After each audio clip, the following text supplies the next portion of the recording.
Loin devant, émouvant documentaire réalisé par Anouk Burel, où l'histoire, vous venez de le voir, d'un couple syrien arrivé en France voilà 7 ans avec leurs 2 enfants. L'histoire d'une résilience aussi, celle de leur fils aîné, Mohamed, un adolescent qui construit désormais avec courage et ténacité sa vie d'après, tout en redonnant une extrême fierté aux siens. De quoi nous interroger plus au-delà maintenant sur ce plateau de Débat Doc en compagnie de nos invités sur l'accueil réservé dans notre pays aux réfugiés politiques. Et nous allons le faire pour commencer avec vous, Omar Youssef Souleymane. Bienvenue. Vous êtes écrivain, poète. Vous êtes arrivé en France en 2012 en tant que réfugié politique, vous aussi, après avoir participé en Syrie à des manifestations contre le régime de Bachar el-Assad. Et vous êtes auteur de ce livre. C'est un roman sous forme de biographie, on peut le dire comme ça. Ce livre s'intitule « Une chambre en exil » et c'est un ouvrage publié chez Flammarion. Vous témoignerez dans cette émission, bien entendu, du vécu que vous avez rencontré à travers votre histoire. Didier Lesky est également avec nous. Bienvenue. Vous êtes le directeur général de l'Office français de l'immigration et de l'intégration, un office chargé de l'accueil, l'accompagnement et l'intégration des étrangers sur notre territoire, placé sous la tutelle du ministère de l'Intérieur. Et puis enfin avec nous, Hélène Soupios-David, bienvenue. Vous êtes directrice plaidoyer de France Terre d'Asile. France Terre d'Asile, c'est une association dont le principal objet est justement le soutien aux demandeurs d'asile et la défense du droit d'asile en France. Est-ce que vous êtes reconnu dans l'histoire de cette famille qui arrive en France après avoir quitté la Syrie? En quoi vous êtes-vous reconnu dans cette histoire que nous venons de voir? Bien sûr, parce que je crois que tous les exilés, de n'importe quelle nationalité, ils ont un point partagé. Ce point, on peut l'appeler la perte. Une fois qu'on arrive sur la terre d'accueil, on a une grande difficulté de sentir qu'on existe quelque part. On est nulle part. Et absolument, par rapport aux Syriens, à travers ce film tellement émouvant, très très touchant, ce que j'ai beaucoup aimé d'ailleurs, comment il l'accompagne depuis son arrivée jusqu'à ce qu'il est devenu adulte, où il parle français sans accent. C'est incroyable. Et j'ai rencontré pas mal de Syriens qui sont arrivés soit avant, soit après Mohamed, et ils ont très très bien réussi ici en France. Alors je me suis reconnu par rapport aux les deux points, et la perte, et peut-être la réussite. C'est-à-dire, une fois on est arrivé ici, on était tous obligés de recommencer sa vie de zéro, vous voyez. Moi, j'avais de la chance d'arriver à l'âge de 25 ans. Ceux qui sont arrivés bien plus tard, c'était encore beaucoup plus difficile d'abandonner tout ou d'oublier ce qu'ils ont déjà construit dans leur propre vie.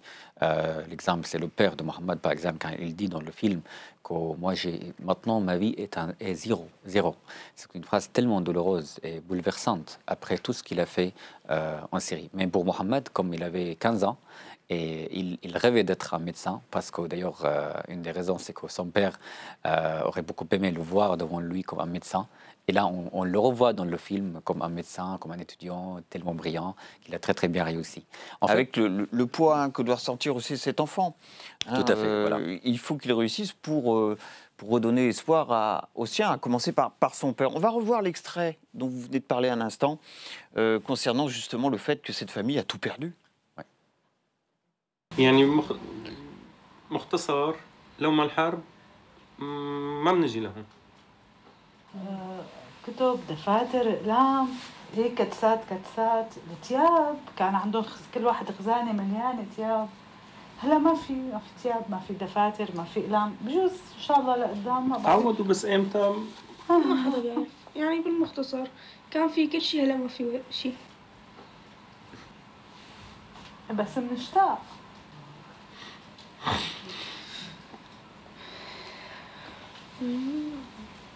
هي شو؟ سامر خلاص يا ابني ما حكيت. Voilà cet extrait dont on parlait à l'instant, et effectivement avec cette terrible phrase, là-bas on avait tout Ici, on n'a plus rien. Ça, c'est l'extrême, c'est la situation extrême dans laquelle se retrouvent la plupart des familles qui sont accueillies sur notre territoire en tant que réfugiés. Ce qu'on ne voit pas, ce qu'on ne comprend pas bien, Didier Lesky, dans ce documentaire, c'est comment cette famille en est arrivée à Fréjus, dans cet appartement qu'on découvre dans ce film. Quel a été leur parcours une fois arrivés en France? Est-ce que vous pouvez nous expliquer simplement à quel parcours ils ont été confrontés? Écoutez, d'abord, une fois qu'ils sont arrivés en France, il faudrait savoir très précisément quel a été le parcours, mais chaque parcours est singulier et chaque motivation de départ est en réalité singulière. Elles ne sont pas équivalentes en fonction des pays.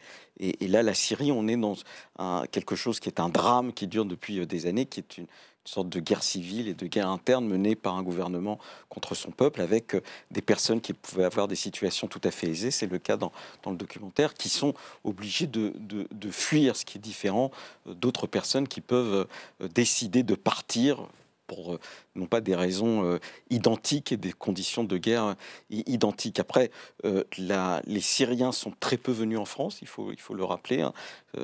C'est plutôt des pays comme l'Allemagne ou des pays où traditionnellement il y avait des liens avec la Syrie, l'Autriche ou les pays d'Europe du Nord qui ont considérablement accueilli les Syriens. Il y a très peu de Syriens qui sont arrivés en France. Ceux qui sont arrivés en France ont été pris en charge dans le cadre du dispositif d'asile que l'on connaît, c'est-à-dire ils se sont inscrits comme demandeurs d'asile.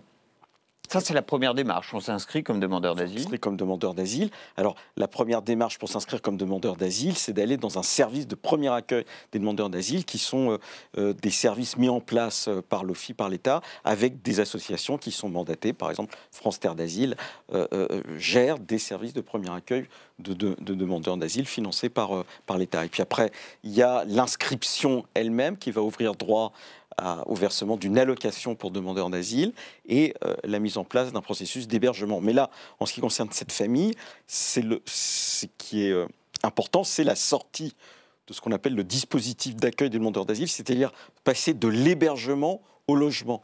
En général, ce passage de l'hébergement au logement se fait avec l'aide de l'État, en l'occurrence les préfets de département, qui, sur les contingents préfectoraux, vont permettre aux familles d'accéder à un logement. Voilà, c'est un choix qui est fait et qu'il faut faire et qui est assumé par l'État. Dès lors que les personnes obtiennent le statut de réfugié, eh bien, il est important de montrer qu'on les accompagne vers l'intégration. Donc après la demande de droit d'asile, c'est une demande pour avoir accès à ce fameux statut de réfugié qui dépend de la Convention de Genève. Hein, c'est un droit international. Qui est donc délivré par l'Office français pour les réfugiés et l'apatride, l'OFPRA, voilà, qui va examiner la demande et qui va accorder ce qu'on appelle une protection. Il y a différents degrés de protection. Quand on a le statut de réfugié, ça veut dire qu'on a immédiatement une carte de 10 ans de résident. On est résident et à partir de là, on a l'intégralité de ces droits sociaux qui sont ouverts et la possibilité,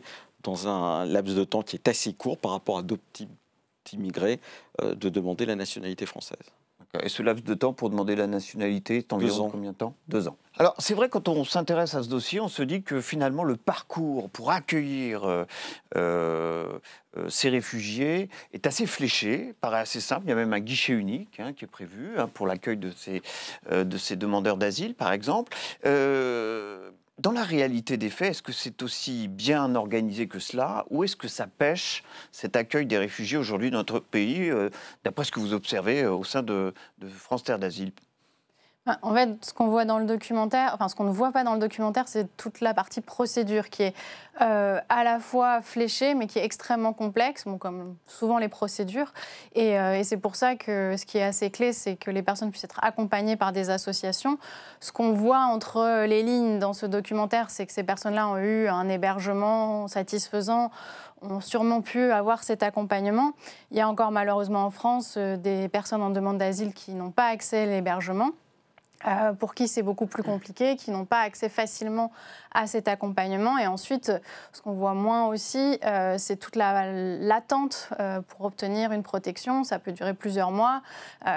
C'est difficile de se projeter, des incertitudes. Donc il y a beaucoup de complexité et cette histoire qu'on voit là est à la fois assez commune, assez banale dans toute cette douleur et toute cette difficulté, elle est parfois beaucoup plus compliquée pour d'autres personnes. Autrement dit, France Terre d'Asile, sur le terrain, concrètement auprès de ces hommes et ces femmes et ces enfants, son action consiste surtout à une aide administrative, par exemple, à enlever tous les obstacles de cet ordre qui sont, on l'imagine, hein, très forts pour des personnes qui ne parlent pas encore notre langue et qui arrivent à peine sur notre territoire. C'est ça le travail d'une association comme la vôtre, pour l'essentiel, un travail un peu invisible aussi, j'imagine. Hein. Oui, alors nous, on travaille sur plusieurs plans. On a cette partie d'enregistrement d'informations tout au début. On agit du début de la procédure jusqu'à la fin. On héberge aussi un certain nombre, plusieurs milliers de personnes chaque année dans des centres d'accueil pour demandeurs d'asile, qui sont soit des bâtiments collectifs, mais souvent, comme dans le documentaire, des appartements, c'est-à-dire en colocation quand les gens arrivent seuls, et puis sinon en famille. Et ensuite, nous, on est là pour la procédure administrative, mais aussi les démarches d'installation, d'intégration en France. Comme Didier Lesky l'a mentionné, la procédure finie, il faut pouvoir accéder à un logement, essayer de trouver un emploi. Donc notre travail, c'est aussi ça, c'est d'accompagner ces démarches-là. Pour trouver votre fameuse chambre en exil, hein, pour reprendre le titre de votre livre, vous avez dû en passer par là, par tous ces obstacles. Racontez-nous ce qui vous a créé le plus de problèmes, finalement, jusqu'à trouver un hébergement, une chambre pour vous. Justement, d'abord, je tiens à préciser que les réfugiés, comme Didier a dit, ont des vies diverses. C'est-à-dire qu'on ne peut pas mettre tout le monde dans le même sac. Chacun et chacune a sa souffrance selon de son expérience dans son pays natal, comment il est arrivé en France.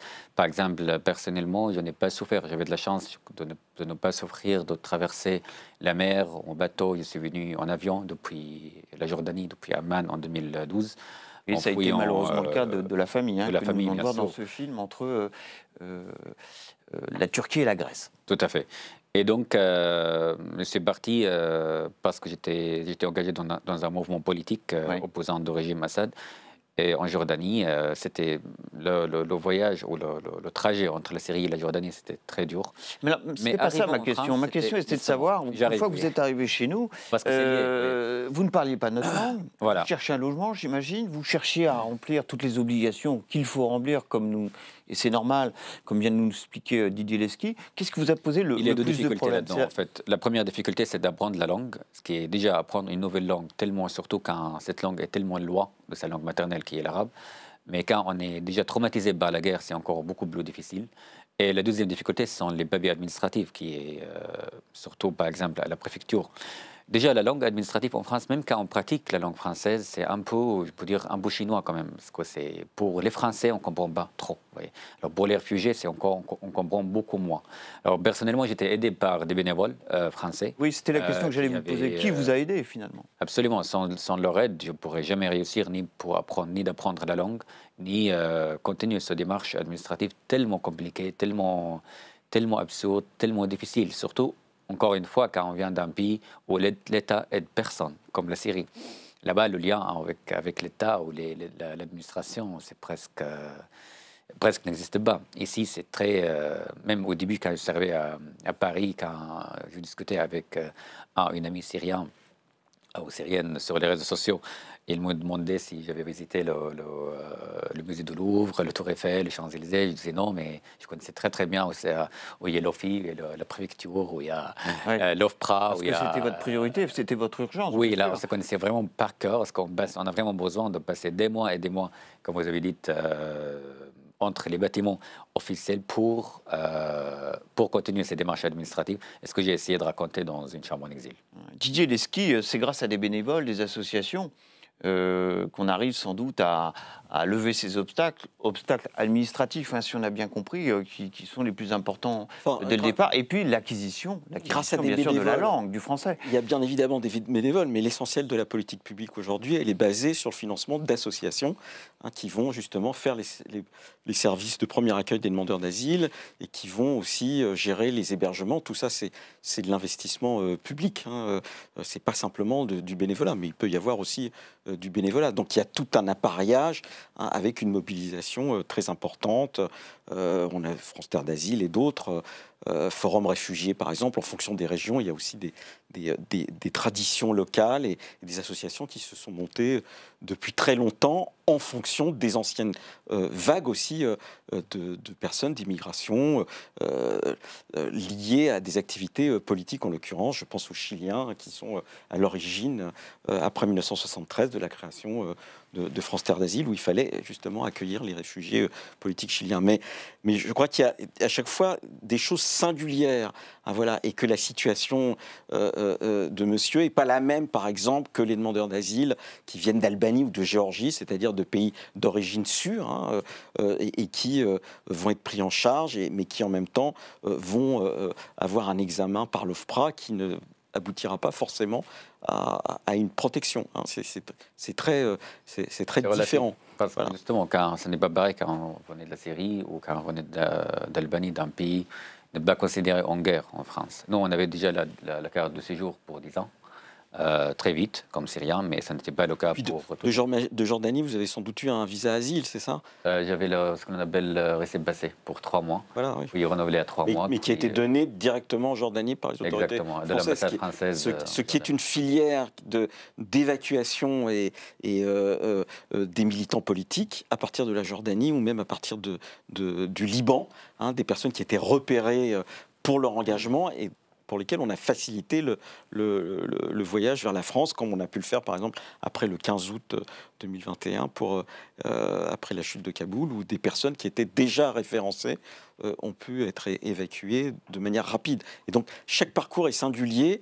Et puis, il y a quelque chose qui est dans le documentaire qui est important, c'est que dans ces parcours, il y a le problème de ce qu'on peut appeler le déclassement, c'est-à-dire en particulier pour des personnes qui avaient des situations, hein, et c'est le cas de la Syrie. La Syrie, c'était un État, hein, c'était pas l'Afghanistan, hein, c'était un véritable mais en même temps, je crois que c'est pertinent. Le déclassement, c'est tout à fait l'expression qu'on peut coller à ce documentaire qu'on a vu et cette famille hein, qui est illustrée dans ce documentaire.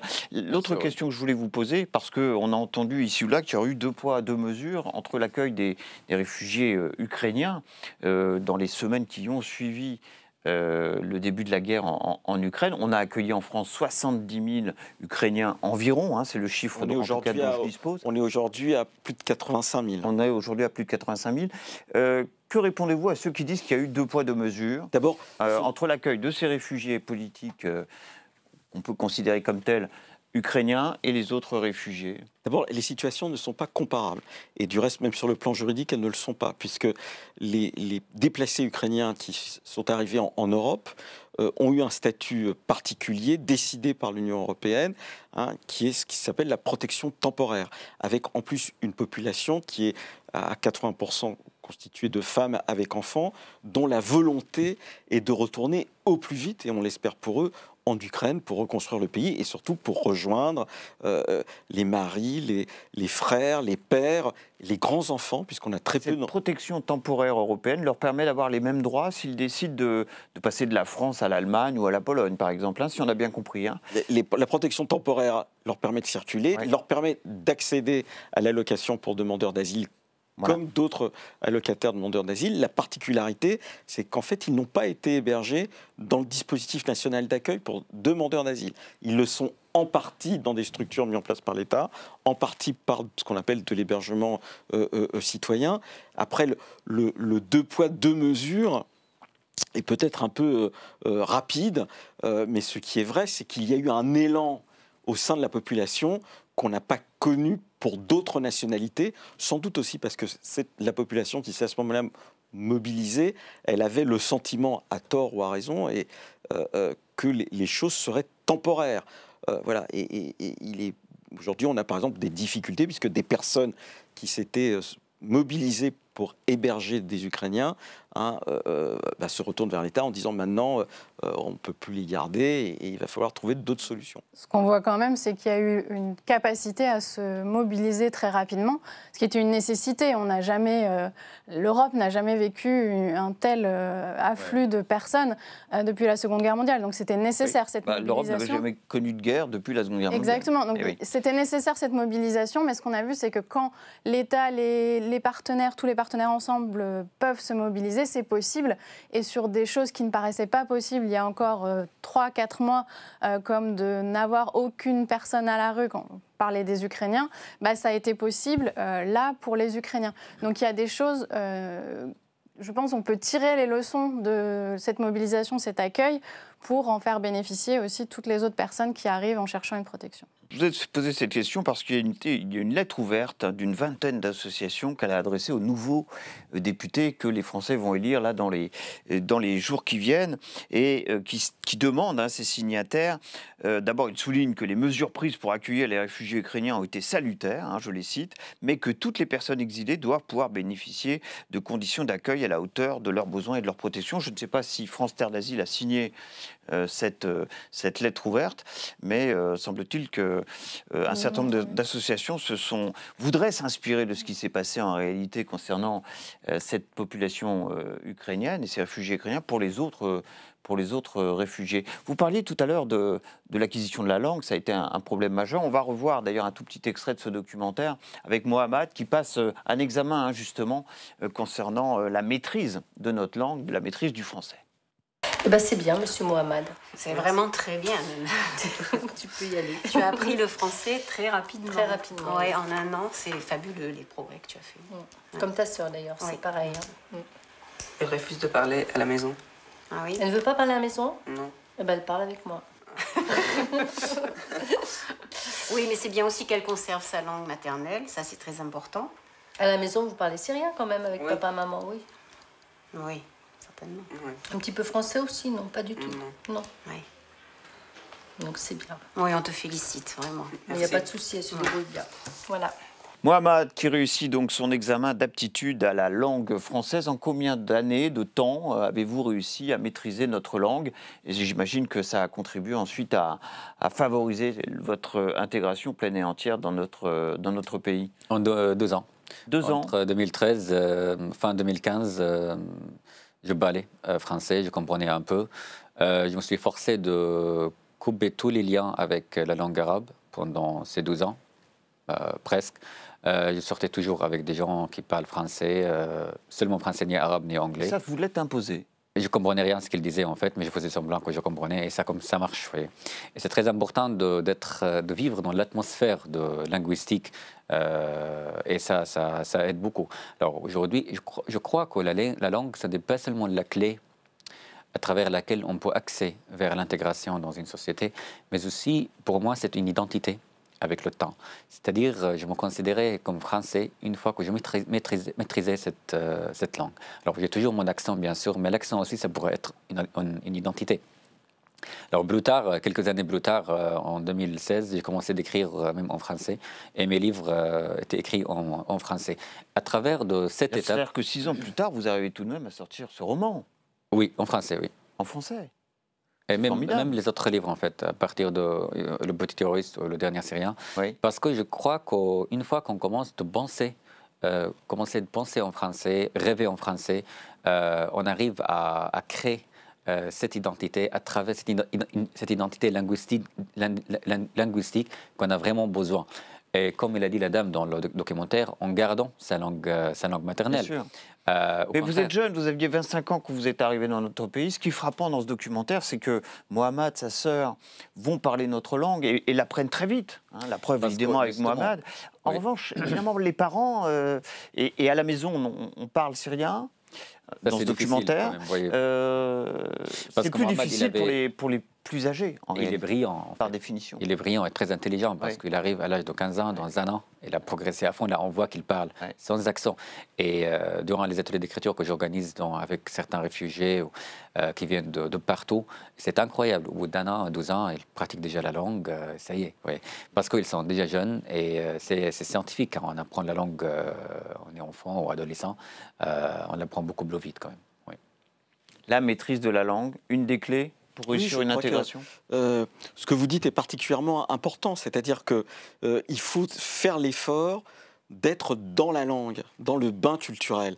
Et aujourd'hui, une des difficultés d'intégration que nous avons, elle est liée malheureusement à la technique. Et d'une certaine manière, nous avons des gens qui ne font pas l'effort d'être complètement imprégné justement dans la culture française ou d'autres cultures. Et c'est un frein à l'intégration. Donc avec peut-être ce réflexe de rester dans la communauté du pays. C'est un réflexe dans notre pays. C'est un réflexe qui peut avoir des effets tout à fait négatifs, c'est-à-dire on peut rester enfermé dans sa bulle et être, par exemple, les outils techniques, les écrans, les téléphones, peuvent être un frein à l'apprentissage du français. Donc l'idée de se couper à un moment donné, c'est un choix personnel, mais qui peut accélérer. Et il faut se rendre compte, par exemple, que c'est une donnée nouvelle que nous avons pour essayer de prendre en charge les personnes, pour les intégrer. Dit différemment, à la fin du 19e siècle, au début du 20e siècle, quand un Allemand, puisqu'il y avait une émigration allemande qui était importante, partait en Argentine, il devenait hispanophone. Et quand il partait aux États-Unis, il devenait anglophone. Aujourd'hui, on peut avoir des personnes qui viennent de certains pays, pas forcément du reste des réfugiés, mais qui peuvent rester dans un environnement culturel à travers la langue, qui peut à un moment donné être un frein à l'intégration. Et en particulier quand ce sont des nationalités qui s'appuient sur des pays qui ont une capacité de production culturelle très forte. On peut penser par exemple à la Turquie, par exemple, qui a une capacité à produire des téléfilms, d'autres choses qui peuvent irriguer jusque dans les foyers, et ça peut être un frein à l'intégration. Sur cette acquisition du français, là aussi, votre association intervient. Qu'est-ce que vous constatez sur cette acquisition totale ou partielle de la part des personnes qui sont réfugiées en France? Donc nous, on a certains centres où il y a des professeurs de français. Malheureusement, la France a fait le choix de ne pas apprendre le français à partir dès l'arrivée des demandeurs d'asile, c'est-à-dire qu'on attend qu'ils aient obtenu une protection, ce qui peut prendre 6 mois, 1 an et demi, pour donner accès à un nombre d'heures conséquent, ça il faut le reconnaître, de cours de français. Nous, ce qu'on dit, c'est qu'il faudrait investir dans l'intégration dès le premier jour, et même si tout le monde n'obtient pas une protection, certains devront retourner dans leur pays. Le fait de maîtriser la langue, ce sera plutôt un atout qu'un inconvénient pour eux. Mais de diluer, d'attendre avant d'apprendre le français, ça a des effets négatifs ensuite sur les parcours pour obtenir un emploi, etc.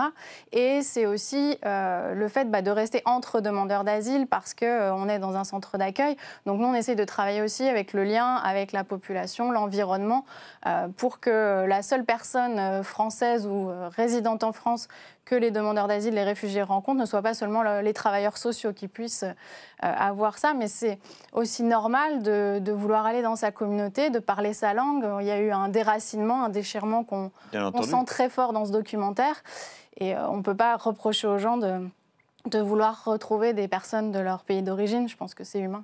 Dernier extrait du documentaire, c'est ce choix, rester ou repartir. C'est Mohamed qui parle.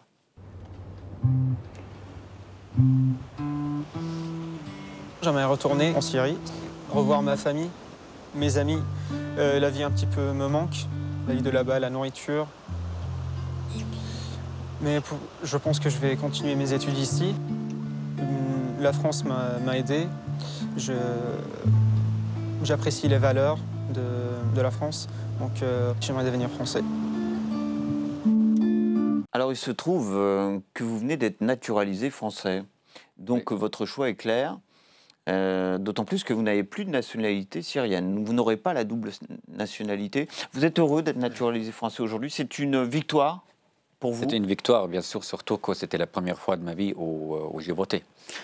Vous imaginez quelqu'un qui vient d'un pays dirigé par un régime dictatorial comme la Syrie, il vote, c'est-à-dire sa voix compte. C'est une victoire incroyable et fascinante. Et j'avais envie de voter et revoter pour et contre tout le monde pour rattraper toutes les années où je ne pouvais pas voter.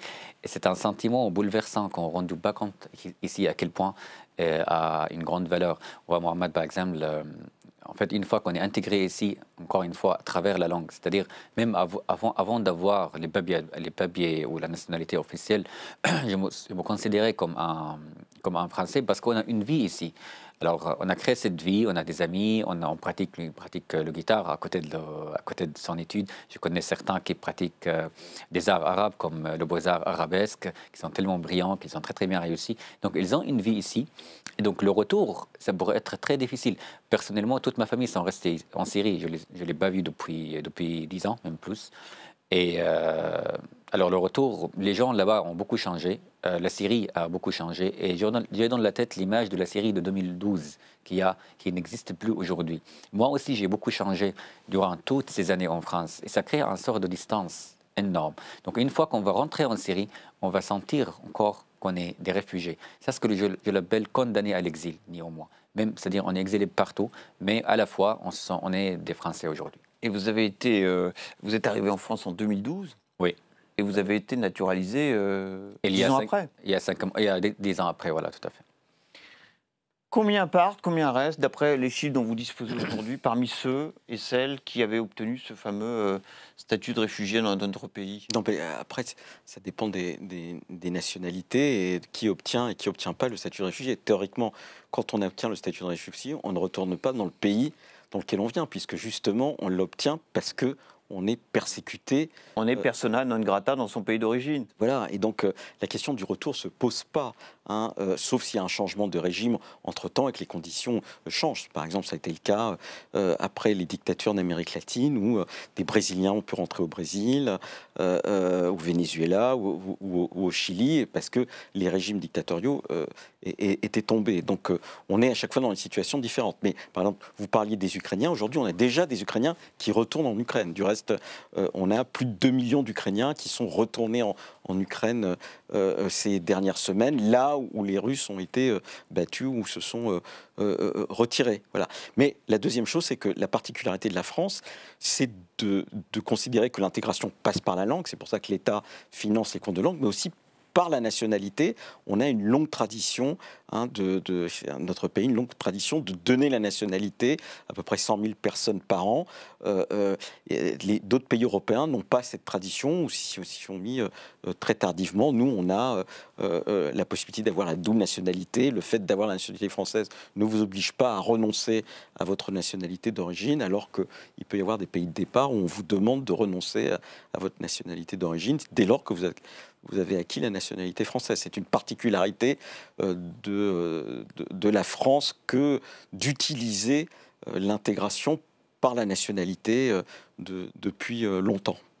Un grand merci à tous les trois. Je vais finir sur ces quelques chiffres sous votre contrôle dont je dispose. En 2021, il y a eu 121 554 demandes d'asile pour 54 094 décisions favorables pour obtenir le statut de réfugié. Puis vous le disiez tout à l'heure, 94 000, c'est environ 100 000, 94 000 personnes ont acquis la nationalité française en 2021. C'est un peu plus que l'année précédente. Vraiment un grand merci à tous les trois d'avoir participé à cette émission.